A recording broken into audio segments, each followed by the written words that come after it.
correctly with the correct amount. D20 Radio, where gamers roll. www.d20radio.com.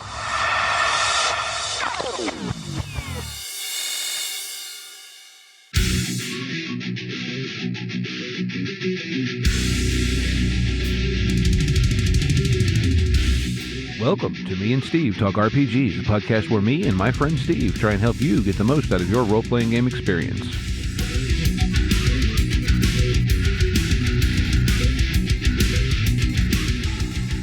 Hey folks, welcome back to Me and Steve Talk RPGs. I'm Steve. And I'm Steve. So there's two Steves! Yay! Yay! And we're going to talk some RPGs, but before we get into our conversation this week, I want to take a minute to talk about another podcast on the D20 Radio Network. And this week, it's going to be the longest podcast title on the D20 Radio Network. That being Correct. The Wondrous Atlas of Creation's Destiny, which is kind of ironically an Exalted podcast, as we recently dropped our first episode of our Exalted actual play. Mm-hmm. Yeah, it is a lore and setting podcast for Exalted. And generally what they've done in the past is they'll take a topic and they'll actually do 2 episodes on it. One of which is discussing much more of like the lore and story of the thing. And then the sister episode to that is gameplay application of the thing. Absolutely. You know, I know go ahead. Yeah, I was going to say, we talked to them a while back about some Exalted before we even got our hands on the system, and now we've gotten to play some, and I'd like to talk some more about Exalted. I love it's a lot of fun. It's so good. It's so good. Yeah, definitely. I was going to say, yeah, check them out. Again, it's the Wondrous Atlas of Creation's Destiny.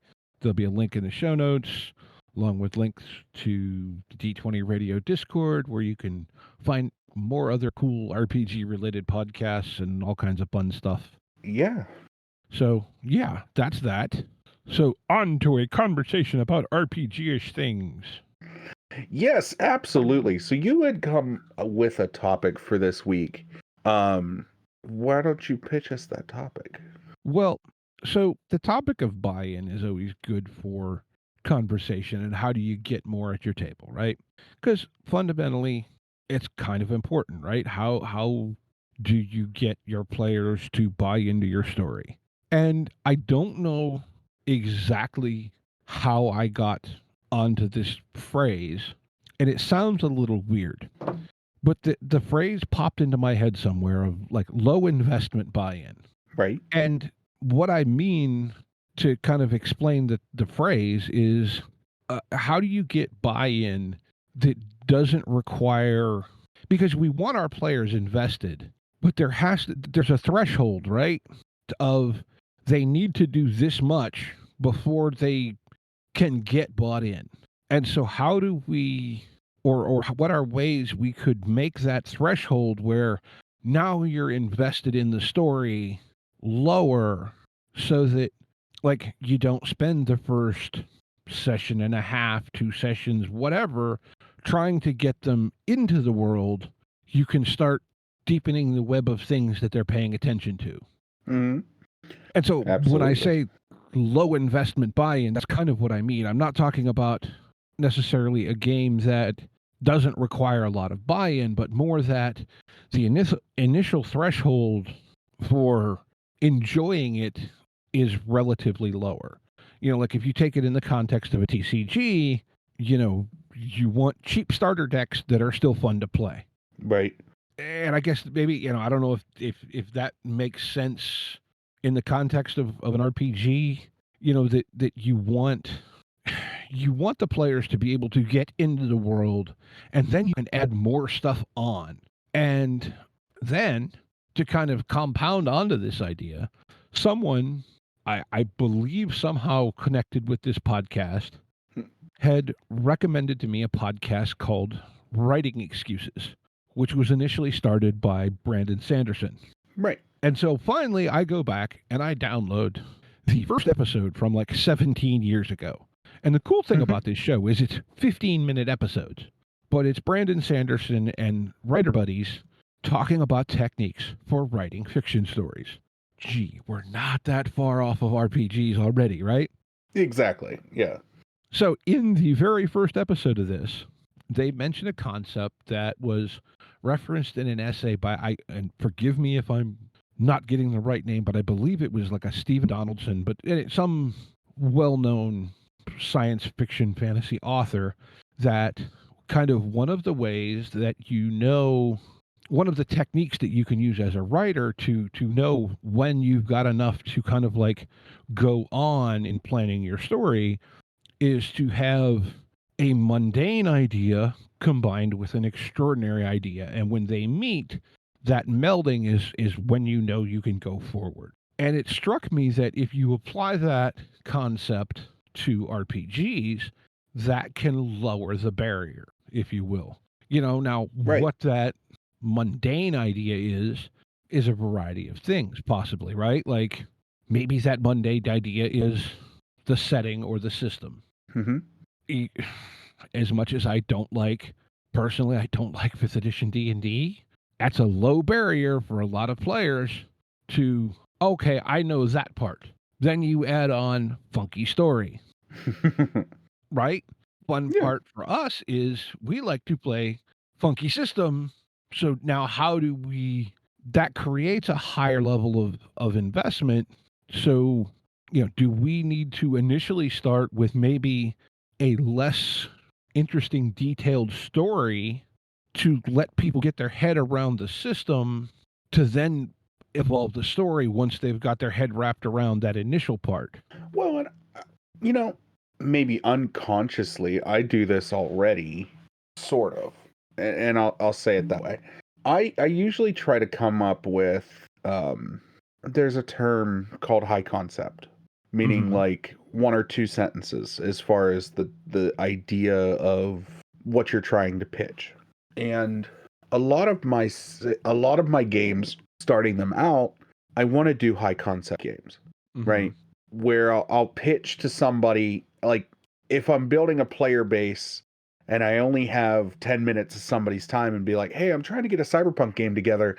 And the basic idea of the cyberpunk game is that you guys are going to be a crew investigating a string of like stolen vending machines. And that's a pitch. I stole that from you, but that's a pitch. In fairness, I stole that from you at the table when I ran that one shot. So, well, yeah, but and that's a sturdy enough pitch that hey, it's cyberpunk, so it's the future, and you're investigating these like high-tech vending machines that are being stolen off of the streets. You've been hired by a broker for the company that owns the vending machines. And that's enough of a pitch that like it gets people invested, and then they don't have to you don't build on that story until they're in game playing the game and getting the details right. And it keeps people just focused on like, oh well, what kind of character are you playing, what kind of X, Y, or Z are you running, like what gear are you running in this situation, what kind of what setup do you have. And maybe I'll give a little bit more details and be like, I'm looking for a session that's going to be like 5 to 7, or like talking about details around the game, meta narrative stuff. But a lot of times my pitches for game are just one or two sentences of like, hey, this is an idea I had, I want to run this, what do you think, do you want to play it, you don't want to play it, all right, cool, we move on to the next person. You do want to play it, all right, great, here's when we're looking at play it. And it's people bought in. It's, like I said, that low investment side of things where you're not necessarily, how do I put it? You're not necessarily giving them too many details for them to get hung up on early on. And it's enough for them to be like, yeah, that sounds interesting, or no, that doesn't really sound interesting to me. Okay, well, cool. Then let's discuss, if that's not something you're interested in, then I have these other 15 ideas. Just, like I said, I think it's the how do I want to say this? A fisherman can get hung up on the details of the lure that they're using. Mm-hmm. But the fish doesn't care because it just looks like another fish. No, that makes sense. And like I wonder too, like sometimes if for me, like okay, a game like Slay Industries, right? The world is amazing and fascinating and weird and there's all this neat cool stuff, but on a certain level, a lot of that is information that unless the players are already familiar with the lore of the world, they're not going to have a context of it. Yeah. And so well, if I've read all that and I think, oh, this is fascinating and this, and I can play this against this and that against that, that's great. But that creates a really high barrier for my players to have to absorb that before they understand the storyline I'm trying to pitch. Right. And that's where I feel that, that's where I feel in a lot of times I don't have a problem with players. Okay. So depending on the game, I don't have a problem with players that want to go and do their own research, but a lot of the times when I'm running games, I tend to house rule settings, right? Mm-hmm. So like, for example, my Cyberpunk game, I'm having a lot of fun with it. Those players are really enjoying themselves. We're having a great time playing. But at the same time, I'm playing it in Pittsburgh. It's a setting that's not necessarily in the book. I'm playing by the rules of the book. I'm playing in the spirit of the game, but I'm changing enough of that so that my players can't go and do they can't go and be like, well, actually, this didn't happen at this point. Well, actually, it does because this isn't a setting that's published. You know what I'm saying? And by doing a little bit of that, and even in like Slay Industries, by doing some of that and just being like, okay, so this is what the book says, and we're going to follow the rules of the book, but we're going to take this setting, we're going to tweak it to how it works better for me as the GM, as the storyteller, and we're going to mold that world to a story that works better for us at the table. We can offload some of that heavy lore and be like, well, yeah, I understand that you went and did all your research on these particular corps, but this one doesn't exist in this world, or you know what I mean? Like, not disincentivizing that, but maybe more so like dialing back and keeping your players engaged with your story and not necessarily the story of the game itself. Yeah. No, that makes sense. I mean, I think too, like, I think something specifically with Slay that I need to try and do as I want to get something going with this is to try and figure out a storyline that I can get the players going on that just makes sense from this is a thing that your characters are going to want to do. And then start weaving in the weirdness. That's where you need to play up. That's where you need to, and let's talk about it. I played that one shot with you of Slay at PGX last year, which was a blast. And from that one shot, kept playing that game for months. Okay. Just from that one shot of the people that the randoms that we played at the table with, and just, I could have kept playing that game. I was bought in. And I think one of the things that you need to do is focus on one of the core tenets of that game, whatever core tenet you want to focus on.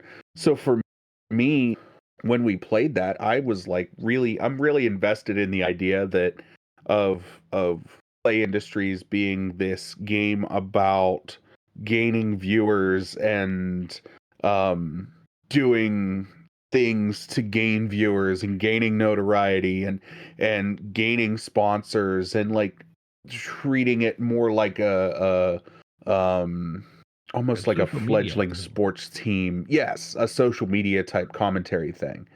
And so that's one way that, like, if you play into that aspect early and you start encouraging them, be like, hey, listen, if you do this for me, I'll give you sponsored jerseys. You guys can get you like clothing and or I'll give you better weaponry, or I'll do this or I'll do that, whatever, however you want to do it. You get them bought in on that stuff early, and then as the story progresses, once they're bought in on that and they're like, oh well, yeah, now we gotta make sure that I'm using less bullets because I keep getting hit with the bullet tax and blah blah blah blah blah, and you start getting into that stuff, then you can start adding in the weird. Then you can start introducing your, like, oh, here's this really bizarre thing that's happening. Like, you come across something that maybe you shouldn't be seeing. You know what I'm saying? You just gotta. It's a building blocks type thing, right? And that's where we've sort of been talking at the beginning.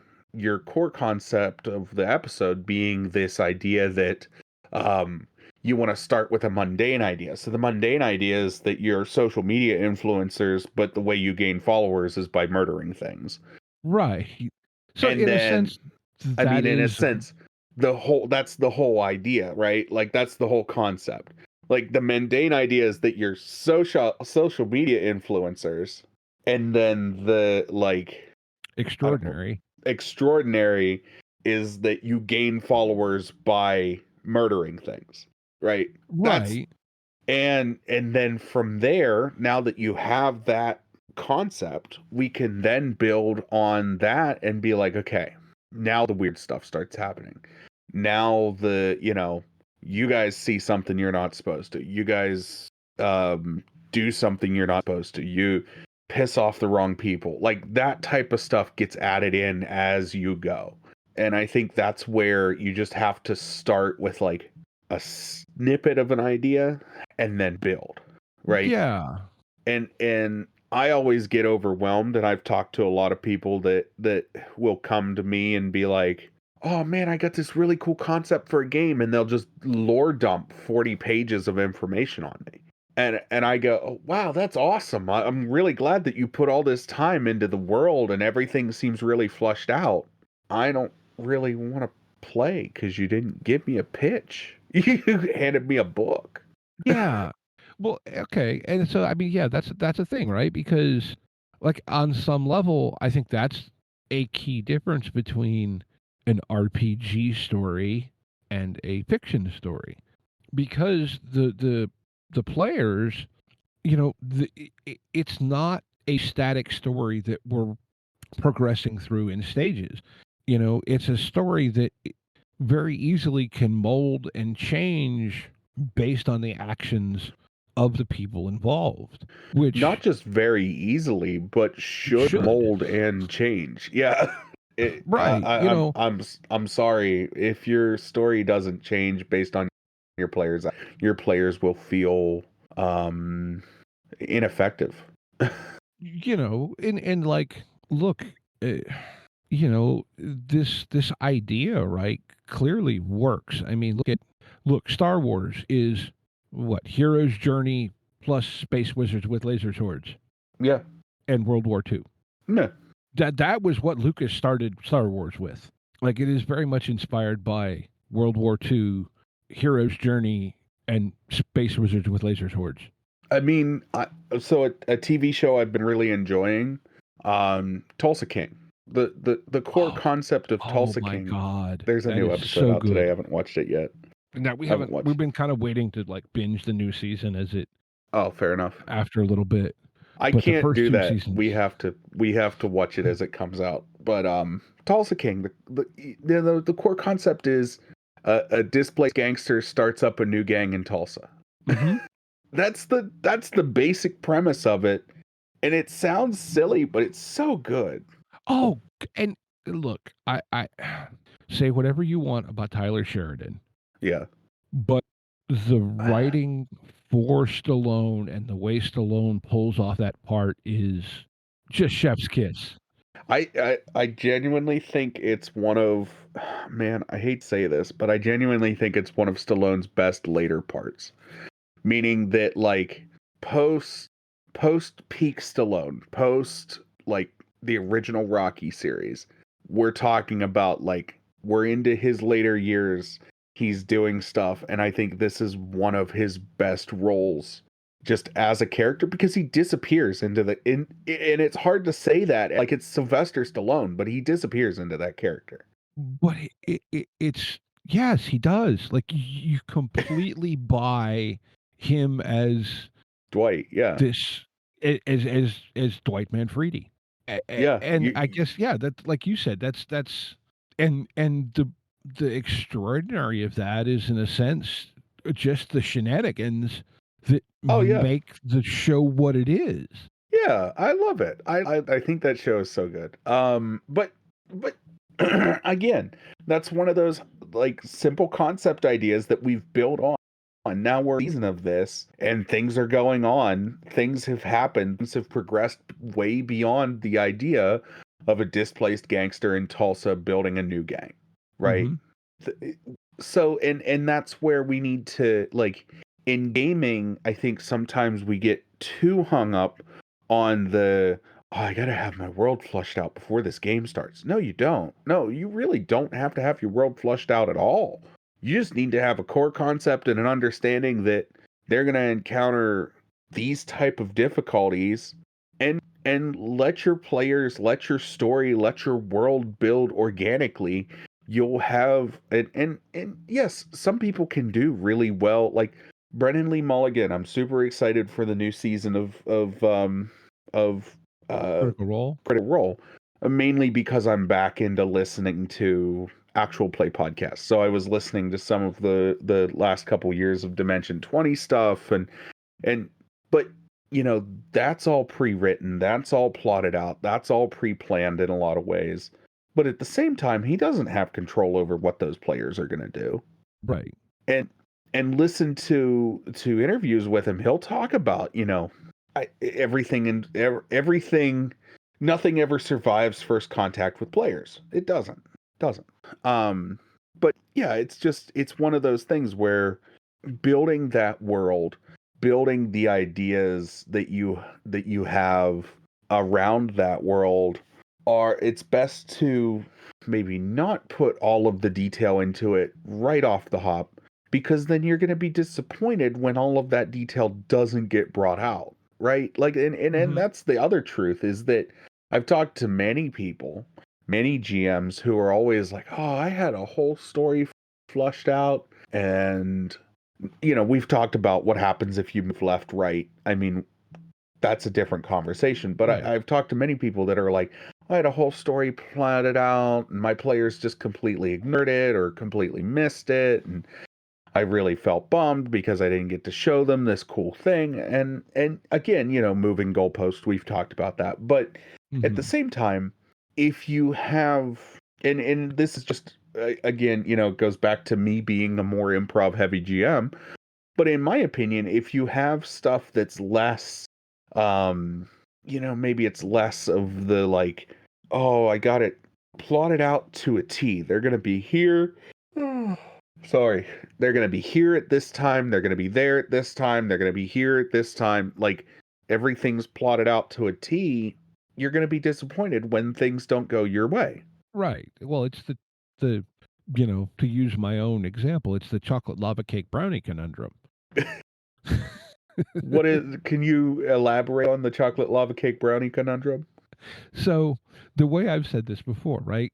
And I do this to myself a lot. So I do, like you said, I've got this whole grand idea schemed out in my head. And then things don't go the way I envisioned it. And it is different. And so I liken this to you're having friends over and you want to make a chocolate lava cake. But it doesn't go well. But what you end up with is brownies instead of a chocolate lava cake. Because to me, it I don't know. I've never tried to make a chocolate lava cake, but it seems like chocolate lava cake that didn't go right could very easily turn into brownies. Right. And brownies are delicious. Right. And from the player's perspective, they got really cool brownies. As the GM, you're going, they got a failed chocolate lava cake. Yes, exactly. It goes back to that. I'm my own worst critic. I'm my own worst, you know, I'm my biggest, like, I'm the person that's going to be hard on me the most. And hold on one second. Okay, I think he's done now. I had to wait. I was like, No, I heard him going crazy there. Anyway, but yeah, I'm my own worst critic. I'm my hardest, like, I'm hardest on myself. Nobody else is, and you know, it's just a fact of like, oh man, I tried to make this chocolate lava cake and it turned out to be brownies and I was really mad. Everybody was happy to eat the brownies. Like right. And that's the part you always leave out. That's the part, like, think about all the times that, like, I've told stories about like failed games. You've told stories. It's always like, or remember that time I was running D&D for you guys and you had to steal something from a museum. Yes. Yes. And everything just kind of went wrong. Yes. It's so there was this situation where they had to steal things from a museum. I thought they would wait until the museum was closed, sneak in at night, take the things quietly. No, we're going to go in the middle of the day. We're going to smash and grab and run. Well, and in your defense, we initially were planning to do the stealthy thing. And then Right. for whatever reason, it went sideways. I don't even remember what the reason was now. I don't even think the stealthy thing, like, you guys had talked about the stealthy thing for a couple seconds, and then for whatever reason, somebody let the, like, barbarian be the one to be like, yeah, let's just smash it and take it and run. And everybody was like, yeah, well, why can't we just smash it and take it and run? And so, you know, you get a situation where it's like, okay, well, I had planned on them to sneak in at night, but they're just going to go do a smash and grab. So things are going to go kind of sideways. Like, things are going to go hard for them. And it did. And it was a hilarious adventure. And people really, you know, it really seemed like it resonated well with the players. But it was just one of those things where, for me, that's not what I had planned. Right. But sometimes things don't go as planned, and that's, you know, that's true in gaming and that's true in life. Sometimes things just don't go the way you expect them to. And I don't know, man. I think that's what makes gaming fun sometimes. Oh, absolutely.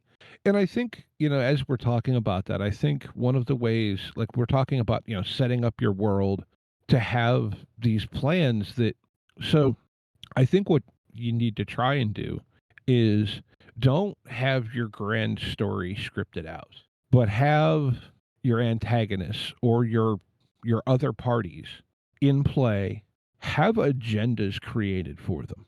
Not necessarily plans of action, but agendas. Yeah, And if and you I know also that agenda, you can then, okay, players action X, you know, antagonist other party reaction because their agenda is this, because you want to have a world that moves in response to the players, but to have your story progress, you need to have your antagonist having something happening too. Like, I would say, you know, to make a very base example of this, right? Your story is, and we'll just say that the thing has been stolen, and your party is sent to recover stolen MacGuffin.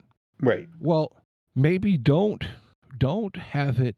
You know, bad guy Bob has stolen the wondrous MacGuffin and absconded to the land of Ishtar. Mhm. Bad guy Bob has stolen the wondrous MacGuffin and is planning to hide out in the wilds of Ishtar. But depending on what the players do, that's where he's headed, but that's not where he went. You get the distinction there? Yes. Yeah. You know, and because that's where he's headed, maybe the players do something and now he diverts because whatever thing. Mhm. And that lets the player's actions have meaningful impact. It doesn't tie you in, doesn't have you locked into, well, I need the players to head for the wilds of Ishtar, but rumor has it that's where he was seen heading. Yeah. Yeah, he was headed towards the hill, you know, towards the wherever, but if you get, you know, mm, Yeah, well, and you know, like maybe that wasn't the greatest example, but but also in real life examples. Okay. How many times have people been exploring and we're heading to one location, but we end up somewhere else because we didn't really know how to get to said location? right? There's one big guy that kind of did that. He ended Yeah. up in the Bahamas and called it America, but whatever. Mm-hmm. But at the same time, like, just the idea that, like, oh, I want to get to, I want to get to there from here, and I think if I go this way, I can get there. Well, I'm going the complete opposite direction. Mm-hmm. Yeah, And it's not about the destinations. It's about the journey at a lot of turns. Mm-hmm. It's while the destination is while the ending to this story, the destination of this story, the goal of this story is where you're working towards. It's not about that. It's about the journey. It's about the time that you spent with your party investigating this X, Y, or Z, or fighting beside each other in how many battles, and building a camaraderie, having meals together, going shopping together. It's about the time you spent together. It's not about it's why, like, the Lord of the Rings, the most, it builds, but the most, like, undramatic part is when he throws the ring into the fire, and that's the end. That's the end of that part, and we're gonna go back home now, right? Mm-hmm. Like, it's this idea that it's not about the destination, it's about the journey to get there. That's the fun part. And that's the fun part in a lot of gaming, is it's not about the, all the stories we tell about, like, when we play Delta Green together, right? The stories of Delta Green are not about, oh, well, and then the cleaners came in and cleaned up the whole situation and we handled it. The fun part of Delta Green is, oh, do you remember when we got hung up on that one clue that you'd given us and we just couldn't figure out what the point of it was? Or you remember when he reached under that trailer and there was a bunch of a rabid raccoon or squirrel or whatever underneath of there, or there were bees in the outhouse? Like, that's the fun part. Like, that's the part Mm-hmm. that people tell stories about. It's not the part where it's like, oh, well, yeah, and then we solved the problem. Mm-hmm. Yeah. No, and I think that's where, okay. And like you mentioned the Delta Green thing. Well, so if anyone's read the Last Things Last Quick Start Adventure, that's what the whole scenario was based off of. I changed it up slightly, whatever. But for anyone who's grown up in even slightly rural areas, the concept of an old mobile home as a camp is completely like something you've seen. Yeah. And Oh, the man. idea, I don't mean to call that one player out, but that one player was completely freaked out by the idea of there being. And meanwhile, those yeah. I'm sitting here going, man, I go camping every like year just to specifically do that exact thing of, like, getting to a spot in the middle of the woods where there's nothing. Mm-hmm. And so, I mean, in a sense, right, that's both mundane and exceptional for different players. Right. But like, right, and now, so because of the nature of the game, you're on edge. Look, I don't have to tell you, the idea of a raccoon being holed up under some trailer out in the Oh, middle of man, the that's woods terrible. is completely believable.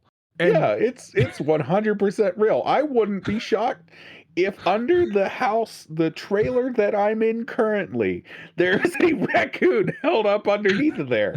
I would not be shocked by that. right. And it works as kind of a comedic thing, but it also, in a sense, it's a comedic release. But I think in the context of a game like that and the way I tried to use it, it's a relief, but it also turns up the tension because, wait, that wasn't the thing. Right, that's What not is the the thing. Right, exactly. Well, if that wasn't the thing, what could it be? But Right. yeah, no, it's again, yeah, I think, and again, that goes back to that, what we've been sort of talking about at the core of the episode is that this idea that these mundane concepts with why do I keep forgetting the other word?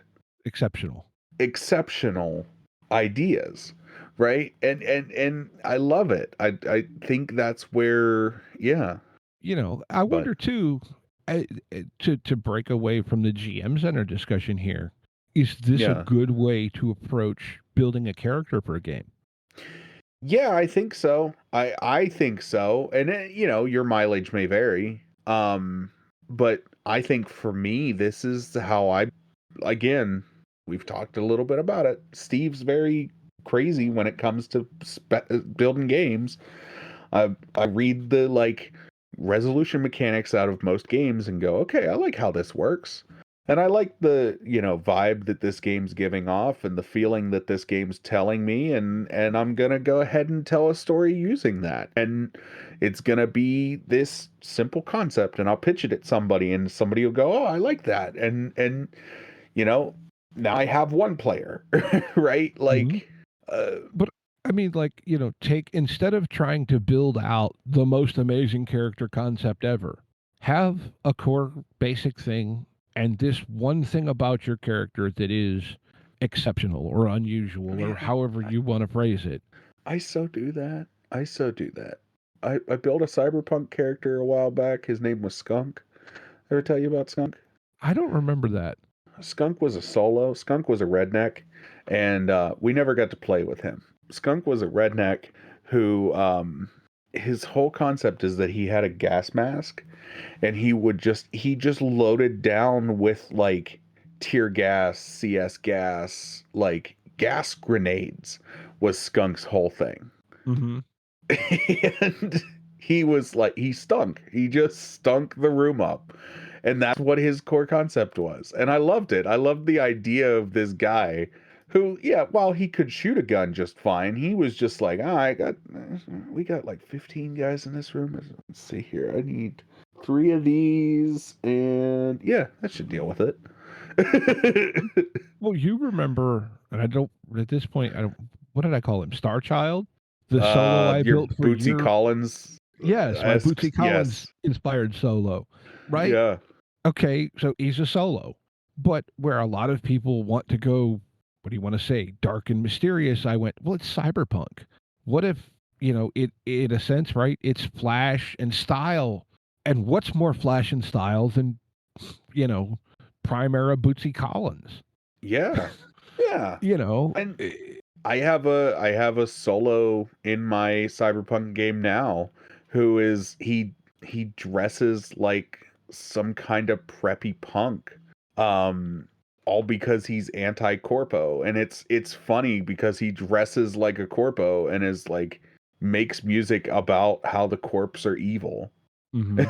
Yeah, and that just makes me laugh. I mean, it just does. It just makes me smile on the inside and the outside, because it's I could see that character being a real thing in this world.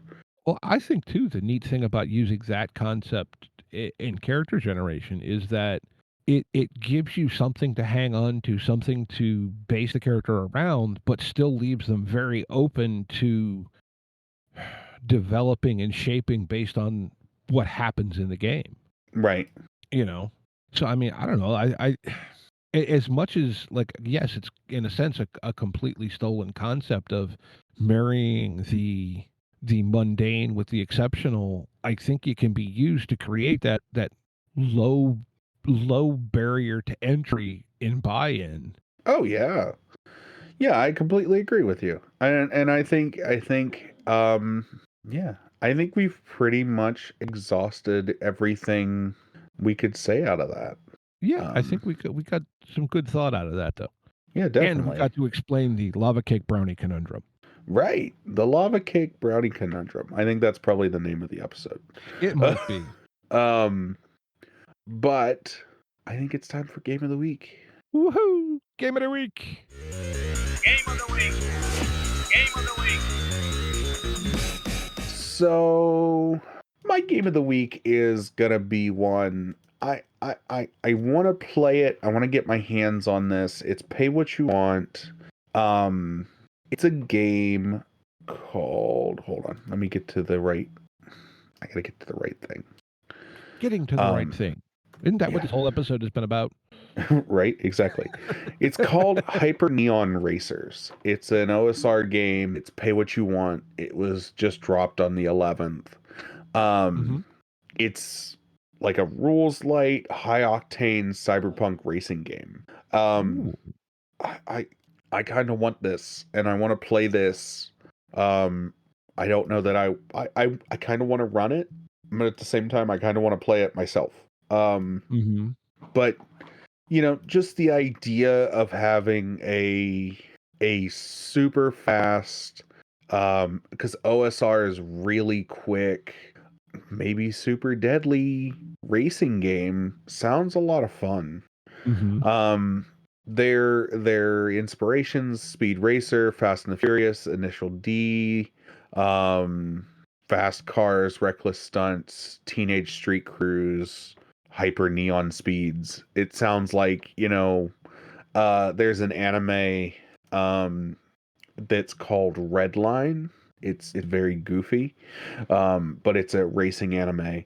It's just a movie, and it's sort of got this same kind of feel to it, where it's like somewhere in a weird future we're gonna race at 4,000 miles an hour. You know what I'm saying? Yeah, no, that sounds really cool, actually.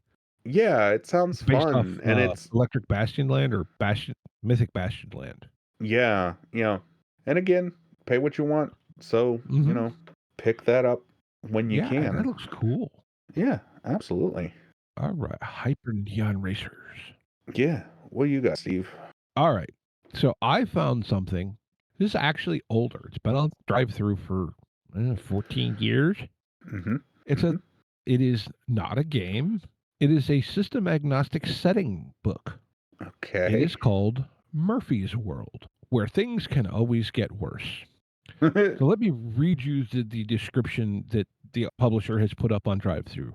Remember long ago, all those creatures that once lived under your bed? The ogres in the closet, the way your clothes thrown haphazardly over the back of a chair transformed without warning into a horrible monster once the lights were turned out? And no one else could see what you saw waiting in the shadows? You somehow knew there was the universal law that said you were safe as long as no part of your body stuck out from under the bed sheets. If only you could hold on till morning, all would be fine. But as you get older, right, a sock or a shirt still goes missing. Where do they go? You know, where is the wondrous, amazing graveyard of left socks? You know, loose buttons. And so this is basically a world that is the junk heap of the universe. It's kind of silly, kind of goofy.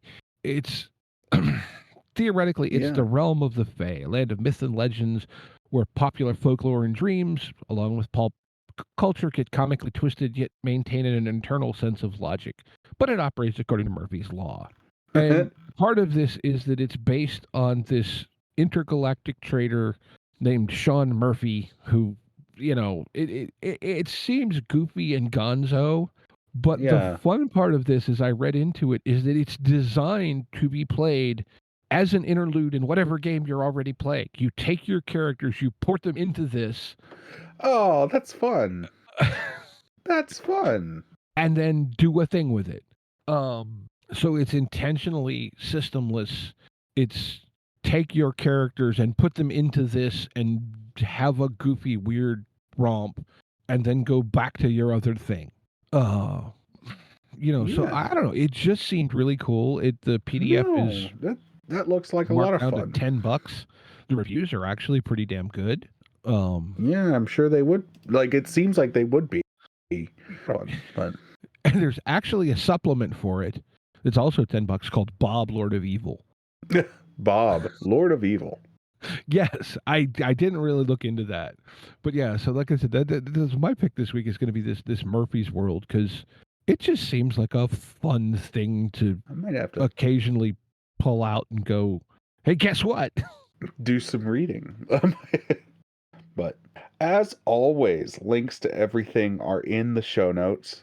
Check us out on Patreon, Discord, YouTube, anywhere podcasts are found. Yeah, and as always, be kind to one another and get out there and play some RPGs. Yep. Take care, y'all.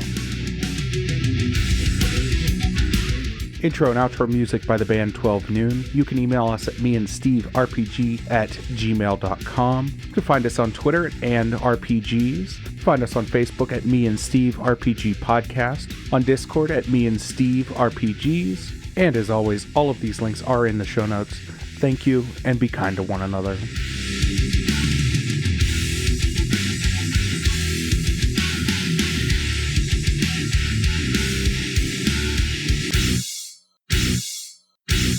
How much for the cigar?